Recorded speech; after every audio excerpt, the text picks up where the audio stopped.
Mesdames et messieurs, nous venons de recevoir sur ce plateau nos invités du matin, 50 bonjour, l'invité du matin. C'est avec beaucoup de plaisir que nous allons recevoir une reine, elle s'appelle la reine Rema. Rehamat. Rehamat. La reine, Première. La reine Rehamat première, alias la reine des midis. Pourquoi? Vous allez comprendre. Mais son nom c'est Oshea Ava. Oshea Ava. Oshea Ava Myriam. Bokoseko. Bokoseko. Elikiamoi. Elikiamoi. Basambi. Basambi. Alors, c'est son nom. Oui, c'est son nom. Je n'ai pas voulu massacrer, c'est pourquoi elle devait me souffler. La reine, bonjour. Mes hommages à vous. Merci d'avoir accepté l'invitation ce matin. C'est nous qui sommes honorés. On sent qu'on est en face d'une reine. Vous sentez la réponse? C'est comme dans le film de Un prince à New York. Exact. Exactement. Et à ses côtés, nous avons celui qu'on ne présente plus. On n'a pas le droit de le présenter. Quelle grâce. Lui, l'homme de Rema. Lui, c'est la parole de Dieu qui sort dans sa bouche. Hosanna. Roger Baka, bonjour. Bonjour Crispin. Ça fait plaisir d'être retrouvé sur ce plateau. Comme l'a dit la reine de midi, le plaisir est le nôtre d'être invité sur Télé 50. Et nous saluons tous ceux qui nous suivent à la maison. Et nous leur disons, l'heure est arrivée où l'église du Christ, je parle de la vraie église, est obligée de prendre le relais pour piloter l'histoire de l'humanité. Alors, pourquoi la reine des midis? La reine des midis, c'est un concept biblique. Nous sommes au cœur de l'Afrique. Et ben, la majorité des Africains et des hommes noirs ne comprend pas que la Bible est le seul livre qui explique mieux le concept de l'homme noir, de l'humanité. Et ben, dans ce concept biblique, quand on parle de l'Afrique et surtout du cœur de l'Afrique, on appelle ça le royaume des Midis, ou encore le royaume des Shabbats, ou des Sabbats pour certains. Alors, c'est là qu'on parle de l'Afrique centrale. Alors, ces royaumes-là étaient dirigés par une monarque féminine qu'on appelle reine des Midis ou reine des Sabbats, dont je suis la réincarnation. Vous êtes la réincarnation. Exact. Vous nous arrivez de l'Éthiopie? Je suis éthiopienne. L'Éthiopie était ici. C'est pas là-bas. Là-bas, c'est la déportation. Ah, vous êtes éthiopienne. La reine des Sabbats, la descendante. Eh bien, nous allons cette fois-ci parler de cette conférence, pré-conférence qui est prévue pour le 24, le 25 septembre 2022, ici à Kinshasa, avec la participation de l'élite africaine.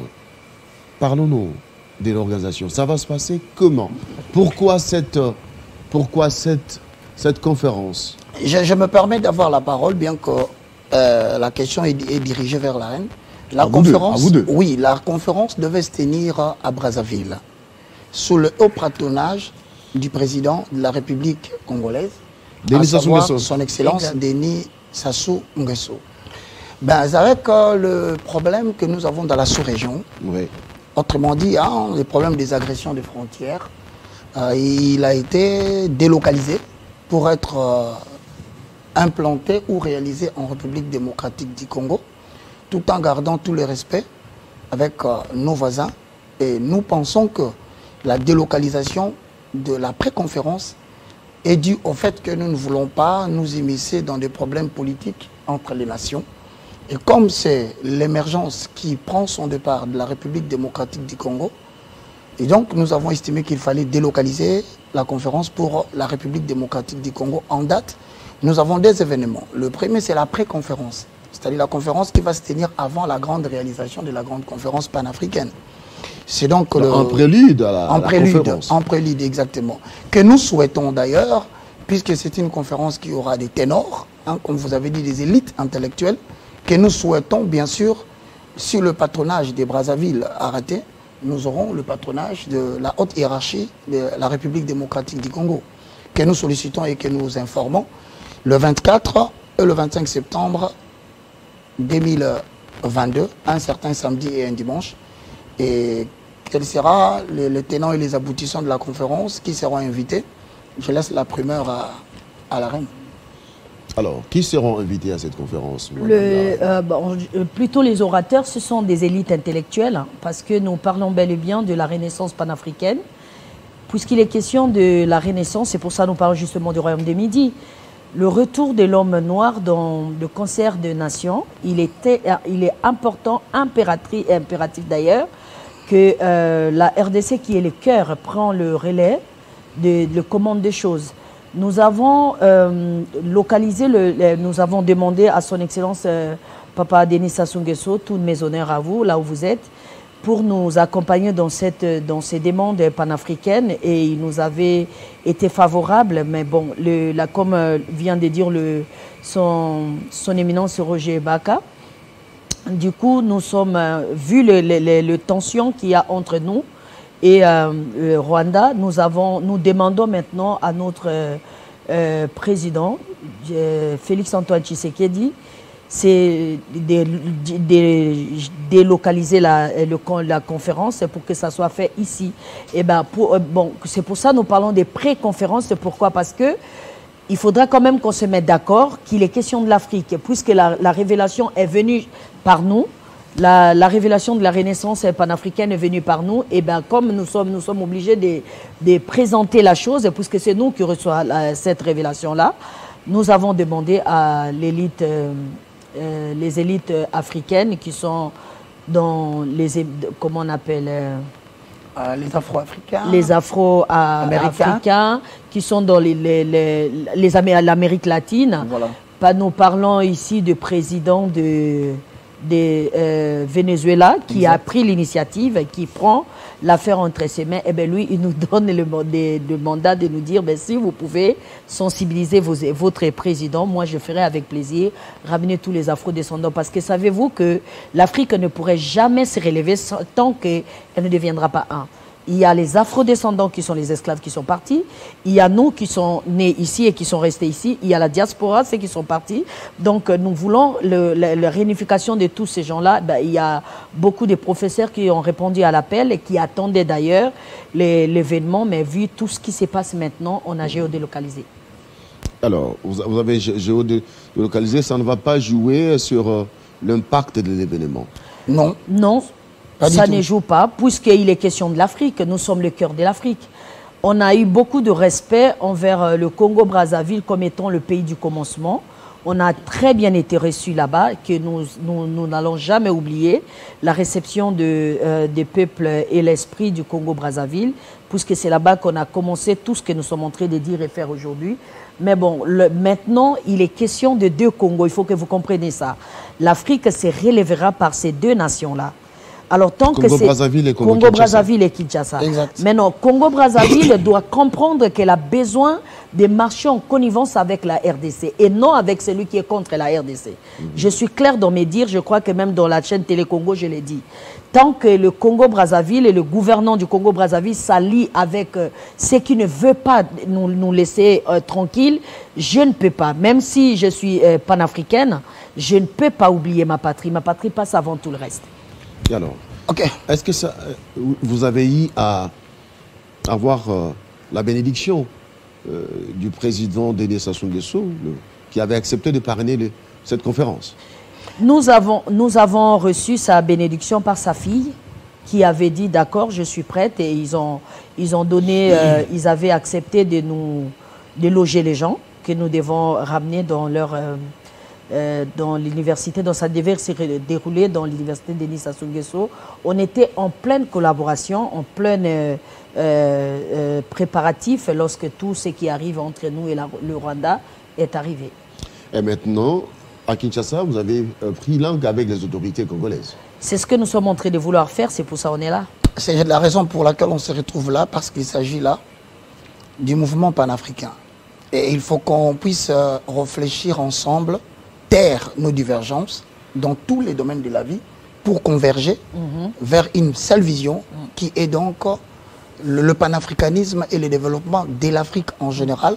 Arrêter de penser en termes de nations Mais essayons de voir ensemble par rapport à tout ce qui a été déjà fait dans le passé pour que nous puissions nous joindre, mettre les idées ensemble. Et je crois d'ailleurs que la première question qui sera dirigée vers la reine, c'est cela.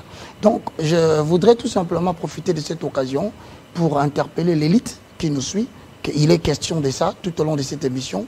Et nous prions à ce que nous soyons bien compris pour que la matérialisation de la chose soit beaucoup plus efficace et facile. Alors, on va quand même parler de... Quand on parle de la Renaissance africaine, il y a l'implication de la femme africaine. Aujourd'hui, nous avons la reine qui est impliquée personnellement dans cette démarche pour la Renaissance de panafricain. Alors, quelle est la place de la femme dans cette organisation, dans cet éveil des consciences? Bon, merci beaucoup. Je voudrais particulièrement attirer l'attention de ceux qui nous suivent sur un aspect. Nous avons, depuis un certain moment donné, occulté les compétences de la femme dans le développement ou l'émergence de l'Afrique. Alors moi, je voudrais faire une petite lecture de l'histoire. Vous allez remarquer qu'avec le mouvement du panafricanisme, nous ne pouvons pas en parler sans faire allusion à Kwame Nkrumah, par exemple, qui déjà à partir de 6 mars 1957, il va tenir un discours, il dit l'Afrique doit s'y dire. Mais regardez dans le processus de l'unité de l'Afrique, nous n'avons jamais mis l'accent sur l'apport de la femme.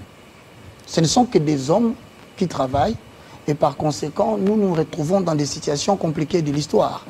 Alors il faudrait qu'aujourd'hui, nous puissions penser à la femme en tant que coéquipière solide. Et je m'en vais t'expliquer 2, 3, 4 choses. Moi, je connais la femme en tant que protecteur et détentrice de secrets. Je parle de la femme en tant que protecteur d'Afrique, détentrice de secrets. Vous voyez, dans chaque couple, la seule personne qui connaît le secret de papa, des enfants et de membres de la famille, c'est la femme.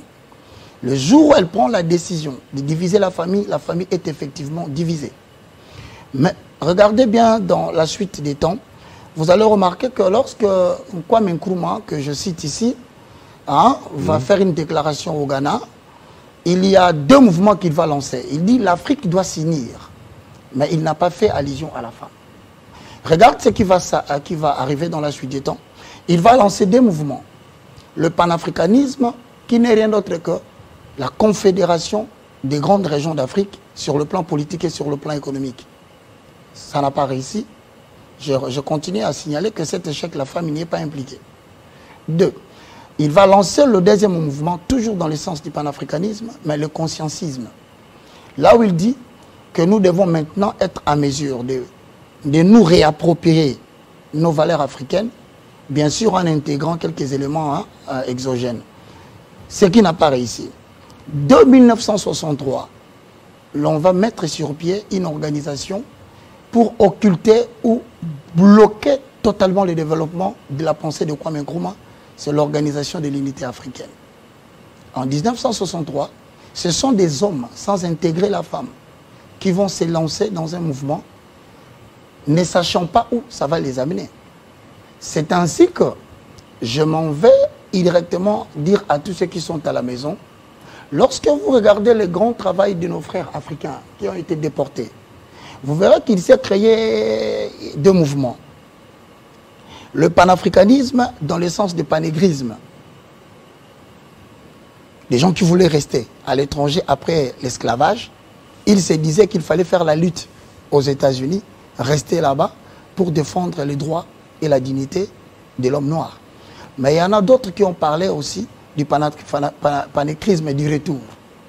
Il fallait revenir en Afrique pour essayer de développer l'Afrique. Quelles en étaient les motivations?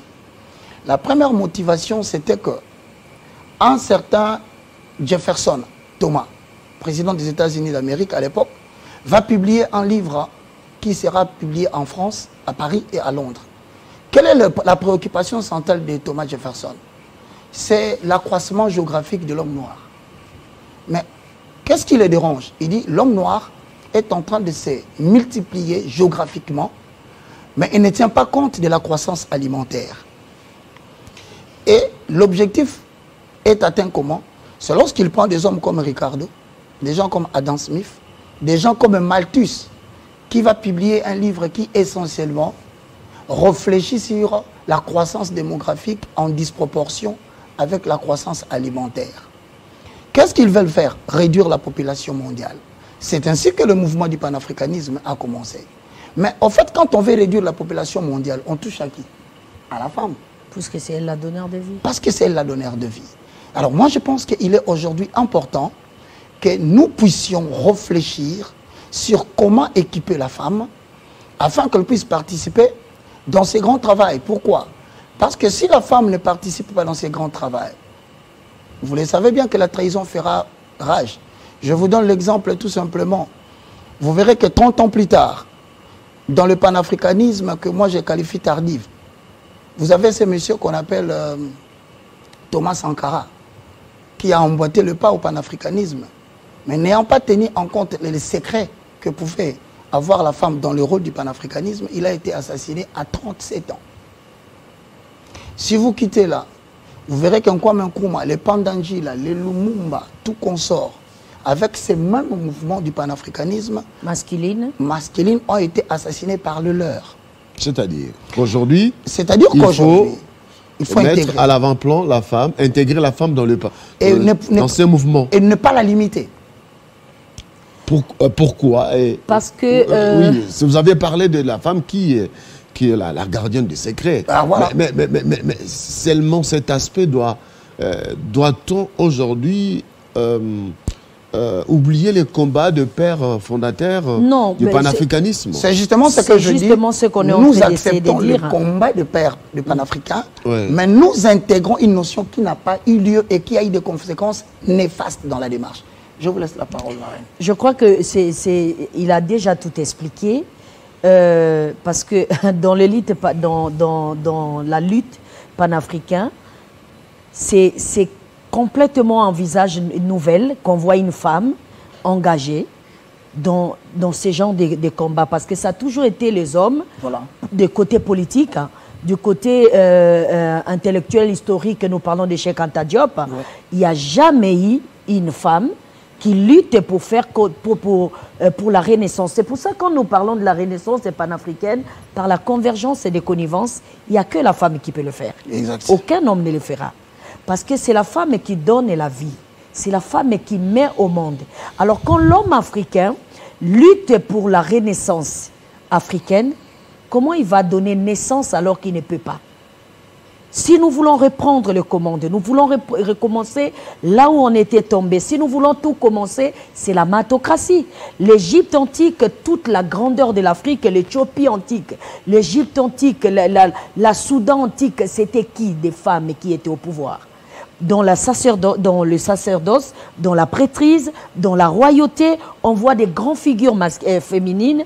C'est vrai qu'il y avait des hommes, mais c'était d'abord les femmes, parce que toute la puissance, toute la grandeur, toute l'autorité divine africaine est scindée sur une femme qu'on appelle la Maat, dont je porte l'incarnation. La Maat, qu'on appelle aujourd'hui la matocratie, c'est elle qui enseignait aux dieux égyptiens la divinité. C'est elle qui enseignait aux rois pharaons et des pharaons la divinité. C'est elle qui enseignait les principes du Créateur suprême. Vous comprenez? Donc, étant donné toute la force dont le monde entier dit l'Afrique est le berceau de l'humanité, la bastion de la civilisation, c'était centré sur la femme. Alors, au début, c'était la femme. À la fin, ça doit être la femme. Exactement, pour ne pas oublier la dimension féminine sur le plan physique. Et c'est cette femme aujourd'hui que nous qualifions de l'Église. Exact. Et donc, vous savez qu'aujourd'hui, le monde entier est en train de traverser une zone de turbulence énorme, que de difficultés dans tous les domaines. Mais nous croyons, nous, que la femme dont on parle ici n'est pas seulement aussi physique, bien expliqué par sa reine, mais c'est aussi celle qui doit prendre le leadership du monde, parce qu'il n'y a que l'Église qui va préparer des citoyens régénérés, capables de trouver des solutions aux problèmes qui préexistent déjà. Alors, la problématique, c'est aussi l'implication des femmes, la volonté de s'impliquer dans ces combats. Je pense que, sans vous couper la parole, la reine va prendre la parole. Crispin, il y a un mouvement qui s'éveille. Je pense que c'est la première fois que vous la voyez, hein? La reine. Oui, c'est la première fois. Ouais. Donc, quand vous dites que l'implication de la femme, c'est peut-être nous qui sommes en retard de l'information, en voilà déjà le modèle. Et je t'informe encore que, je ne sais pas si je me trompe, Francia, en Colombie, elle vient d'être élue. Elle est d'origine kassaïenne, de la République démocratique du Congo. Et ça sera pour la première fois en Colombie qu'une femme africaine, vice-présidente, sera vice-présidente de la Colombie. Est-ce que vous l'impliquez dans ce combat? Elle sera invitée? Bien sûr, elle sera invitée avec un très grand plaisir pour dire l'implication de la femme. Quand nous parlons de la femme, on ne parle pas d'une personne physique et en dessin. C'est comme venait dire mon frère. Nous, dans leur langage chrétien, ils appellent ça l'église. Exact. Dans le langage judaïque, nous appelons ça le royaume. Exact. Le royaume ou l'église, dans le sens global de notre planète, on appelle ça nation. La nation est une femme. Alors la nation contient et les hommes physiques et les genres physiques féminins. Donc lorsqu'on parle de l'implication de la femme dans la convergence et des connivences, c'est parce qu'il n'y a que la mère qui peut avoir une marmite qui nourrit et les enfants stupides et les enfants intelligents. Il n'y a que la mère qui porte la grossesse des enfants, des bons enfants et des enfants turbulents. Le sein d'une mère ne diverge pas. Vous comprenez? Exact. Voilà pourquoi quand on parle de la renaissance panafricaine, il est important à tous les panafricains et tous ceux qui attendent le salut de l'Afrique comprennent que si on ne comprend pas l'esprit féminin, on ne comprend pas, là, on n'incarne pas l'âme féminine, on n'incarne pas la pensée féminine, on ne pourrait jamais répondre le commande. On peut beau essayer, ça ne marchera pas. Alors, l'implication de la femme, il n'est pas question du genre sexuelle ou féminine. Parce que le genre sexuel féminine, quand la femme se dit que c'est l'histoire de femmes, elle va aller se mettre tout nue devant la télévision parce qu'elle pense que c'est le temps de la femme. Elle va aller commencer à écraser les hommes parce que c'est le temps de la femme. Elle va aller commencer à se prostituer parce que ça, ce n'est pas la femme. Ce n'est pas la femme. Parce que celle-là, c'est la descendance du serpent, comme Genèse 3, 15 le dit. La descendante de la femme, c'est ce qui écrase la tête du serpent. Alors, la descendante du serpent est en inimitié avec la femme. Ils ne veulent pas que la femme parle, ils ne veulent pas que la femme s'élève, ils ne veulent pas de la renaissance panafricaine. Donc, quand nous venons ici, nous essayons de faire comprendre à tous les élites panafricains en général, en particulier les élites de la RDC, qu'il est hyper important qui comprennent leurs responsabilités. Et ça, je laisse au révérend Baka de prendre. La responsabilité des dirigeants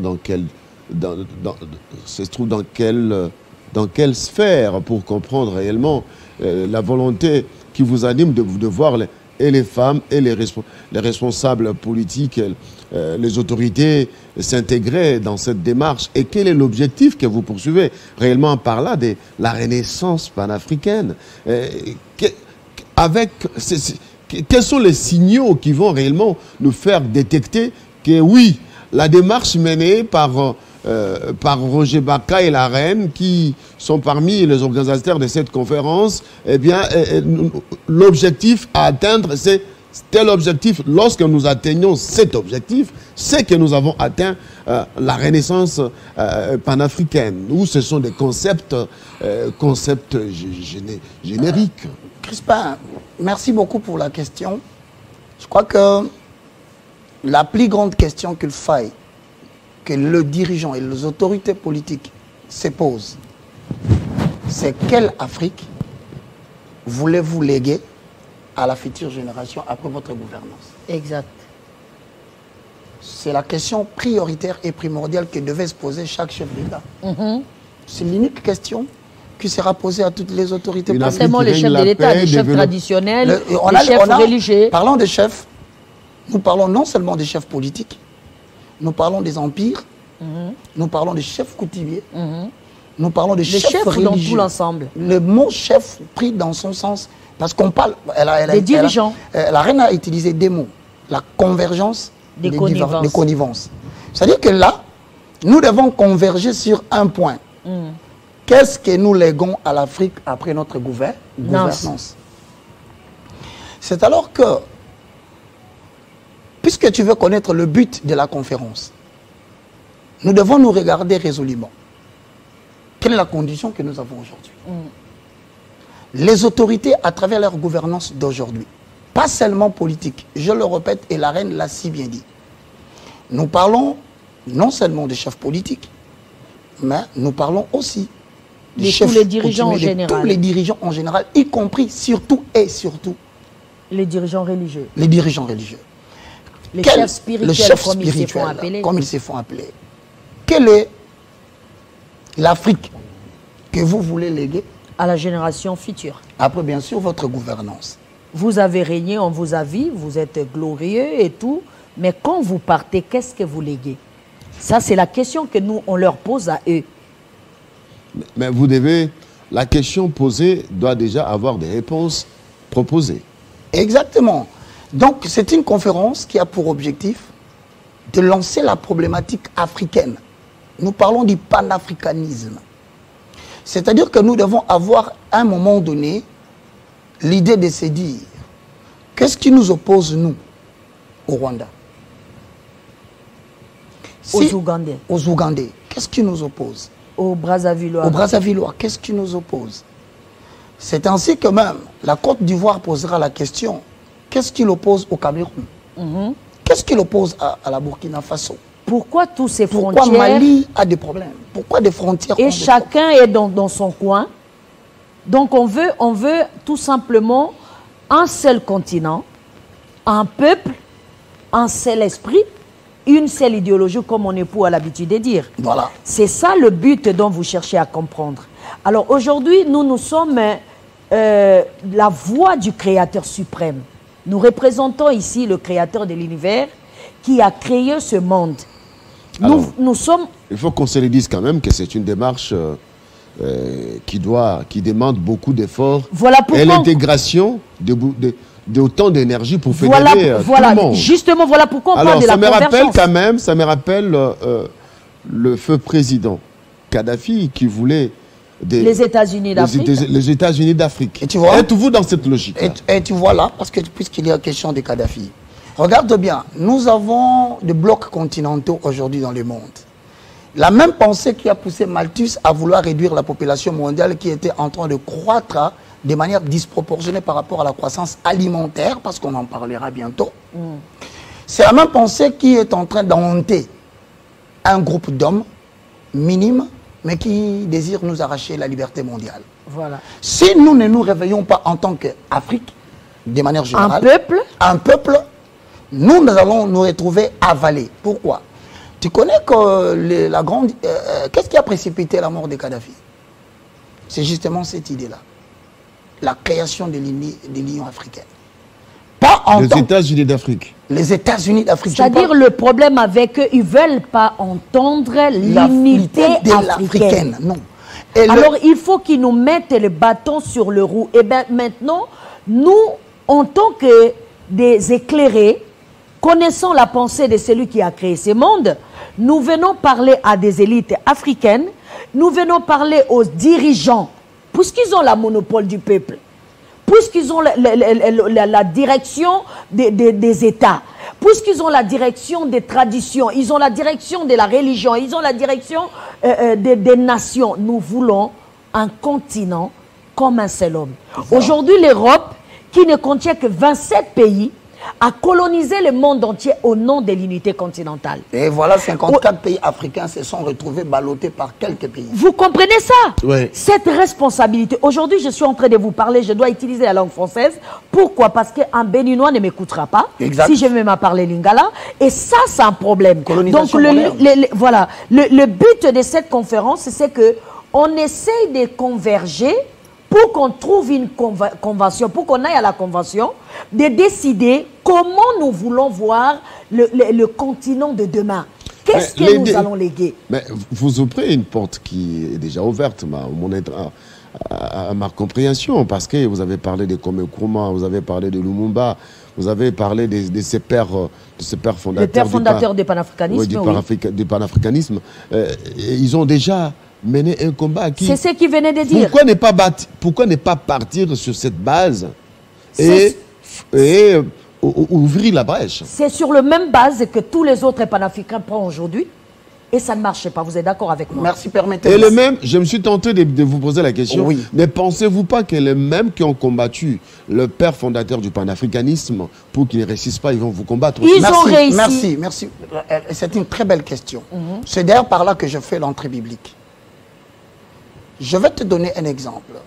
Pour décimer la population et arriver à réduire la population mondiale qu'on estime aujourd'hui à 8 milliards ou 9 milliards, les globalistes ou les élites ont décidé de réduire la population mondiale à 3 milliards. Tout ça, c'est pour permettre que la démographie soit en proportion avec la croissance alimentaire. Mais aujourd'hui, qu'est-ce que tu vas constater? Écoute-moi bien. Tu dis qu'ils ont déjà ouvert la porte. Bien sûr, nous ne forçons pas la porte, nous partons sur base de cela, mais nous ajoutons un élément très, très indispensable qui a fait échouer le panafricanisme. C'est quoi? C'est la dimension spirituelle de la chose. Regarde. Tu connais le président Nkurunziza? Burundi. Ok. Juvenal de Haïti. Bien sûr. Il y a encore notre président qui est mort ici. Venezuela. Il est mort. Vous savez pourquoi ils sont morts? C'est tout simplement parce qu'ils ont tenté de refuter la guerre bactériologique pour l'extermination du peuple africain. Il y a une dimension à l'homme que vous n'intégrez pas. Cette dimension, elle est la plus grande. C'est la dimension spirituelle. Nous venons ici comme des détenteurs des terres de l'Afrique, sur le plan physique. Mais sur le plan spirituel, nous venons comme de rois et de princes qui n'ont pas à quémander quelque chose, mais qui viennent réveiller la conscience de l'homme africain pour lui dire. Si vous allez dans Ésaïe chapitre 2, le verset 1, tel que complété par Michée chapitre 4, voici la prophétie d'Ésaïe fils d'Amoth. On en discutait dernièrement avec la reine sur Ésaïe 8, Ésaïe 9, que vous allez essayer un peu de démontrer. Exact. Il dit, voici la prophétie d'Ésaïe 2, il adviendra dans la suite des temps que la montagne de la maison de l'Éternel se levera par-dessus les montagnes. Il se levera au-dessus de toutes les collines. Toutes les nations y afflieront. Voilà. Si on se moque de l'Afrique aujourd'hui, c'est pour un seul concept. L'Afrique prie beaucoup. Mais l'Afrique prie beaucoup, mais l'Afrique ne respecte pas justement le principe sacerdotal. Nous sommes revenus pour dire, il n'est pas seulement question de parler avec l'élite intellectuelle, mais de mélanger l'élite intellectuelle avec ce qu'on appelle la restauration des valeurs des sacerdoces. Comment concilier les points de vue de tous lorsqu'on sait que même sur le plan de l'élite religieuse, il y a des dissensions? Oui, mon frère, exact. Vous venez de dire la religion. Là, on ne parle pas de la religion. On ne parle pas de la religion. Sinon, si c'est la religion, moi j'ai ma religion, lui il a sa religion. Par exemple. Là, on ne parle pas en termes de religion. On ne parle pas en termes de religion. On parle de la spiritualité. On est en train de pénétrer la dimension immatérielle pour savoir qu'est-ce qui peut nous unir pour lutter contre l'Occident. Voilà. Je te donne un exemple typique. Lorsque tu regardes les paroles prophétiques prononcées dans Genèse 49, lorsque Jacob appelle ses fils, histoire que tout le monde doit connaître, voilà ce qu'il dit à la tribu de Juda. Il dit, le sceptre des commandements ne s'éloignera pas. Ne s'éloignera jamais de Juda. C'est-à-dire, lorsqu'on cherchera des dirigeants intellectuels et politiques, c'est la famille de Juda qui proposera l'élite politique. Parce qu'il sait commander qui est qui. Bon, maintenant, ce qui est drôle, tu vas remarquer que, quand bien même que l'élite politique a pris la direction du pays, la direction de la nation d'Israël, on ajoute une phrase qui dit « jusqu'à ce que vienne le Shiloh et que le peuple lui obéisse ». Mais celui qui vient après Jésus-Christ de Nazareth entre comme le souverain sacrificateur. Et le souverain sacrificateur qui entre trouve la promesse d'un sacerdoce royal. Et il nous dit en tant qu'Église, je peux vous garantir, si les personnes qui comprennent la spiritualité au Congo pouvaient percevoir la grande dimension et l'offre éternelle que Dieu nous donne de concilier la royauté au sacerdoce, nous aurons une élite spirituelle qui va diriger le pays et qui nous fera entrer en possession de la grande promesse. Mais là, vous savez, chers journalistes, la réforme des monarchies et des empires. Il y a deux monarchies. Il y a la monarchie spirituelle et il y a la monarchie matérielle. Exact. Monarchie spirituelle, ce sont des hommes et des femmes incarnant l'esprit du Créateur suprême. Ces personnes-là ne sont pas des religieux. Non. Il va au-delà, il transcende des religions. Exact. Il va au-delà des dogmes parce que la religion devient une étude, une école, là où on apprend comment exercer. Vous êtes journaliste parce que vous étiez allé à l'école du journalisme. Eh bien, quand vous étiez là-bas, c'était votre école. Mais ici, on ne vous appelle plus INA. On vous appelle journaliste, tout simplement. La religion de l'art a produit un journaliste. Vous voyez ce que c'est la religion. Maintenant, le problème des problématiques de l'Afrique, hein, c'est que les dirigeants africains méprisent la spiritualité africaine. Exact. Ils préfèrent... Ah oui, il faut qu'on les dise. Alors, il y a une spiritualité africaine. Claire. Qui n'est pas liée... Qui est liée à quoi? C'est ce qu'on essaye de vous expliquer là. C'est ce que nous appelons... Vous voyez, lorsque Kwame Nkrumah a parlé, il a parlé du panafricanisme en tant que l'unité des confédérations politiques et économiques. C'est pourquoi vous interroguez les chefs coutumiers? Mais bien sûr. Mais nous sommes en train d'essayer de vous expliquer. Crispin, ouais. Le consciencisme, c'est ça. C'est ce qu'on appelle l'éveil de la conscience. Même les gens dont nous parlons ici, les chefs religieux, tout ça, mais ce sont des prédicateurs de conscience. Mais c'est pourquoi, j'essaie de te dire, nous devons nous réapproprier les valeurs africaines. Bien sûr qu'on peut intégrer certains éléments exogènes, mais nous devons nous réapproprier les valeurs africaines. Nous avons adopté une religion qui est venue pour la pacotille et qui ne nous a pas donné les fondements. Voilà dans quelle situation nous nous retrouvons aujourd'hui. La RDC, en exemple, est en train d'importer l'ail à cause de la religion. La RDC est en train d'importer le maïs à cause de la religion. La RDC est en train de tout importer, alors que mes frères, on vient de m'annoncer, la reine, je viens de l'apprendre, que chaque année, nous sommes à l'échelle de 1 milliard de dollars pour l'importation. Un pays qui a 80 millions de terres cultivables, qui n'en utilise que 10%, un pays qui a la réserve de 70% de coltan dans le monde, un pays qui a une forêt. On n'en parle pas. Bah, revenons. Donc si on revient là, revenons à la préconférence. La question veut dire tout simplement ceci. La préconférence vise la convergence des connivences pour dire... Pour tout le monde, c'est-à-dire on fait tous les couches. Mettons de côté les divergences. Cette affaire, je voudrais que vous... Alors attendez. Ça. Vous et les téléspectateurs... Je vais un peu canaliser les choses pour que les téléspectateurs comprennent qu'on ne puisse pas les mettre dans les firmaments. Et ça va se passer comment? Vous allez... Bon, d'abord, qui sont les organisateurs? C'est la bonne question. Nous sommes des informateurs de la préconférence. Voilà. Maintenant, l'organisation, c'est avec les élites et le gouvernement. Donc, nous venons ici dire au gouvernement congolais, écoutez-moi, s'il vous plaît. Le gouvernement congolais doit comprendre que c'est les solutions qu'il cherche. Le gouvernement, je dis bien le gouvernement congolais, doit comprendre que les solutions qu'il cherche... Les dirigeants congolais. Les dirigeants, merci. Il faut qu'ils mettent sur la table des conventions pour d'abord l'unité nationale.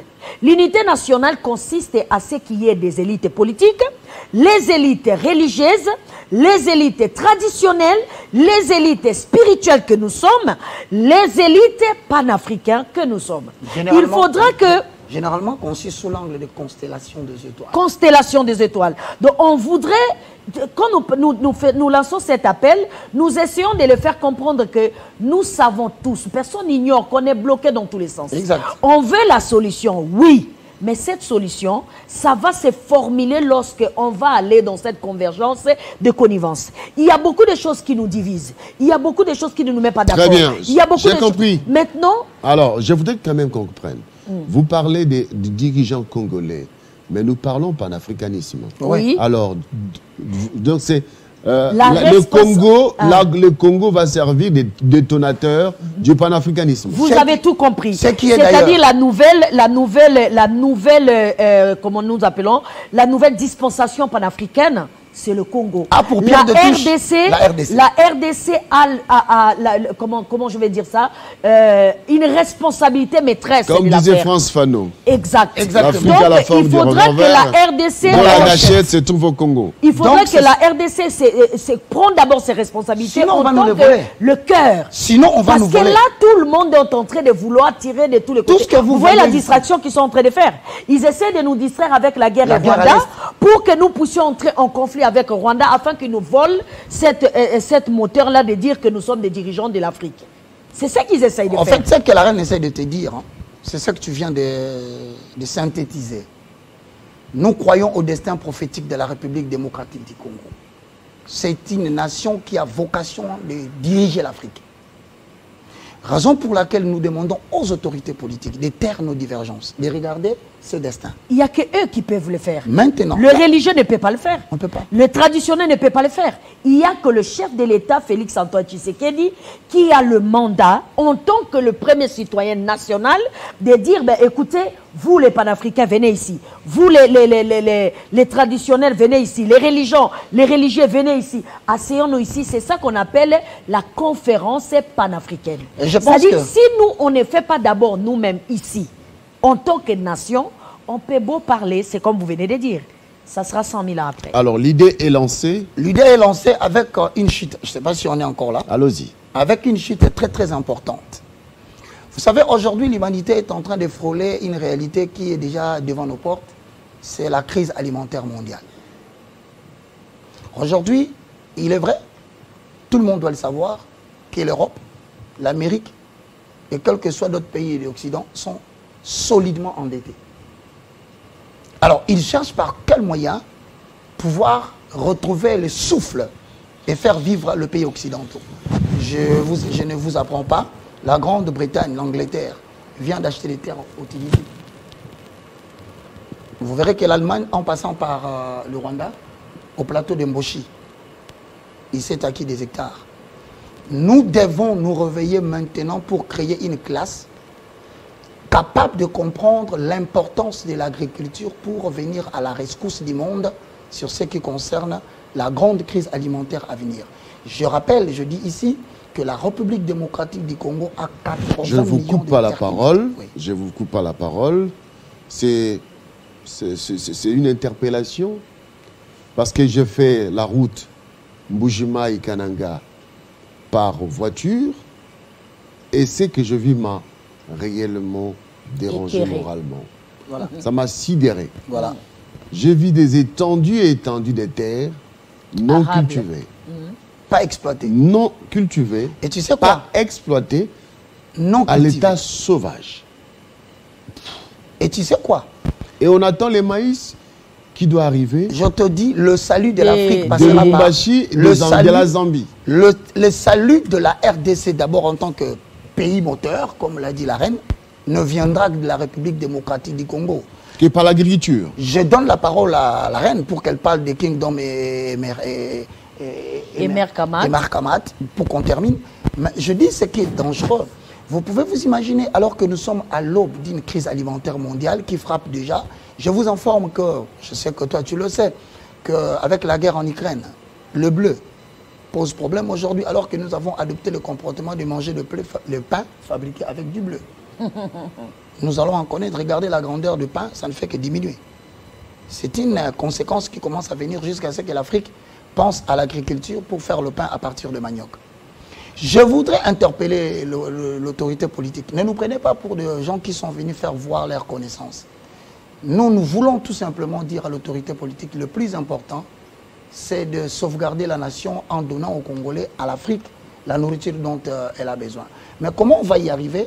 Il me semble qu'on a alloué 4 milliards de dollars à l'agriculture. Mais si vous regardez le budget national, la contribution ou la part allouée à l'agriculture n'est que de 3%. Comment pouvons-nous atteindre cet objectif? Voilà pourquoi nous demandons, je demande à la reine, essayez un peu de nous expliquer. Le sur, projet le Kingdom projet. et Mère Kamat, c'est tout simplement le principe du royaume que le Créateur suprême, parce que tout ce que nous disons, quand les gens nous écoutent, ils disent « Ah, c'est juste des rêveurs, c'est des gens qui rêvent ».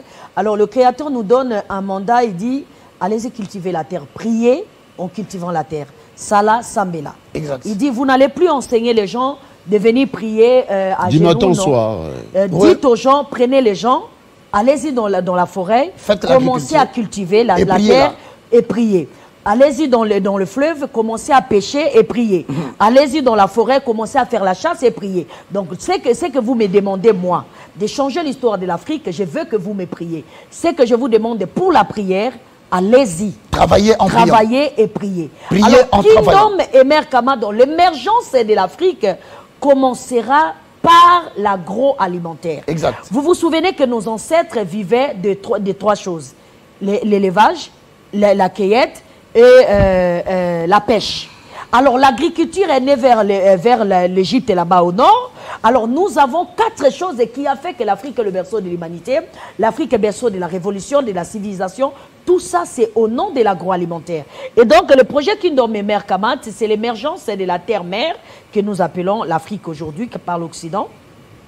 Il faudra que tous les hommes et les femmes, croyant de Yahweh Elohim, croyant de la Bible, croyant à Adama, croyant que le Créateur suprême a créé l'homme à son image et à sa ressemblance. Étant donné qu'il est le roi des rois, nous sommes donc des rois, lui il est le roi des rois. Étant donné qu'il est le Dieu des dieux, nous sommes donc des dieux, lui il est notre Dieu.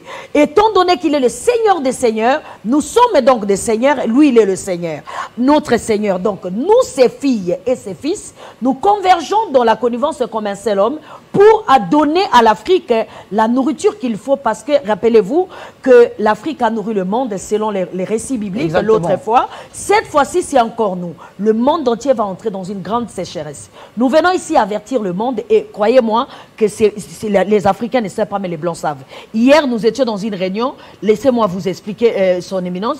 Les investisseurs à l'auteur du fleuve, vous savez, ils sont mélangés, les Noirs et les Blancs. Les Blancs viennent, ils disent que non, on a juste besoin des autorités pour qu'ils mettent le cachet, pour qu'on puisse commencer à importer la nourriture. J'étais dans la rage. On a besoin des chefs. On vous appelle la reine parce que vous représentez des chefs coutumiers, puisque nous parlons des réformes et des monarchies et des dynasties. Vous représentez des chefs coutumiers, c'est pour ça qu'on vous appelle la reine, parce qu'on veut savoir combien on va leur donner. Ils ont juste besoin de l'enveloppe. Vous voyez comment ils parlent de nos royaumes. C'est minimiser le royaume africain. Disait ça. Ils parlent de nos rois et des empereurs, qu'on va juste leur donner une enveloppe et puis bon, ils vont partir et puis comment ça s'est fait. Dites-nous un peu comment tu vas organiser pour les appeler afin que... Je les ai regardés dans les yeux, j'ai dit, écoutez-moi très bien, c'est fini l'Occident et l'Orient. Ça va tomber les 2 piliers qui ont tenu le monde ténébreux avec un cœur méchant de la colonisation, ça va tomber. Le monde entier va entrer dans la sécheresse. Et c'est nous qui vont reprendre le commande de ce monde. Ils viendront du nord, du sud et de l'est pour venir siéger ici. On a besoin de construire des cités pour loger des gens qui viendront des bunkers. On a besoin de cultiver la terre. Et nous sommes aujourd'hui, Kingdom et Mère Kama, nous sommes dans 25 pays d'Afrique, comme nous vous parlons à l'air. Mais le Créateur nous avait dit, allez-y en RDC pour que ça commence là-bas, puisque la RDC est le cœur de l'Afrique. Voilà. Si ça ne commence pas ici, partout là où ça va commencer, ça ne réussira pas. Donc, alors, pour Chité, nous allons donc terminer bientôt pour Chité. Pour Chité, nous lançons un appel pour toutes les personnes qui veulent travailler dans les Kingdom et Mère Kamat. Nous vous invitons à venir prendre inscription parce que nous allons lancer les mobiles de l'agriculture en tant que l'aspect le plus militaire pour combattre. Vous les invitez où? Sur avenue à Kinvula, 253, à Bandal Adoula. Vous avez là le siège de l'Université de la foi chrétienne. Nous demandons à toute personne capable de servir de la main-d'œuvre. Et c'est alors que nous disons à l'église dénominationnelle, vous regorgez des jeunes gens capables de faire l'agriculture. Pourquoi ne pas transformer cette main-d'œuvre qui sont des chrétiens des églises en une main-d'œuvre pour l'agriculture afin que de manière autarcique, nous ne puissions ne fût-ce que produire pour la République. Très bien. Donc, avenue Kinvula 253, Bandal à Doula, nous allons demander aussi à son Excellence, M. Jean-Marie Kassamba, à travers Crespin, si cela est possible, permettez-nous, puisque nous ne sommes que des communicologues, nous ne sommes que des informateurs, nous devons en parler de plus en plus pour que nous puissions sortir de cette situation de marasme qui frappe la République démocratique du Congo. Donc, à partir de demain, Kinvula 253, Bandal Adoula, Université de la foi chrétienne. Venez vous faire inscrire et nous allons continuer à parler jusqu'à ce que... Est-ce qu'il y a un contact pour ceux qui voudront bien appeler? Bon, effectivement, on a des contacts. Effectivement, il y a des contacts. Les gens peuvent nous contacter personnellement, la reine à 00 243 97 59 14 999. Si on peut y aller calmement. 97 59 59 14 14 999. 999. Voilà, merci. C'est les numéros qu'on pourrait nous contacter si vous nous permettez une seconde. Nous voulons, le temps que le révérend donne son contact, ouais. Nous voulons tout simplement faire comprendre aux gens que on vient là, pas seulement présenter des informations, solutions pour l'Afrique, et pas seulement dire à la RDC que tu es la maîtresse de l'affaire, mais nous venons aussi lui dire qu'on ne vient pas le main vide. Très bien. Nous avons un savoir sur l'agroalimentaire parce que cette information que nous apportons, on l'applique nous-mêmes.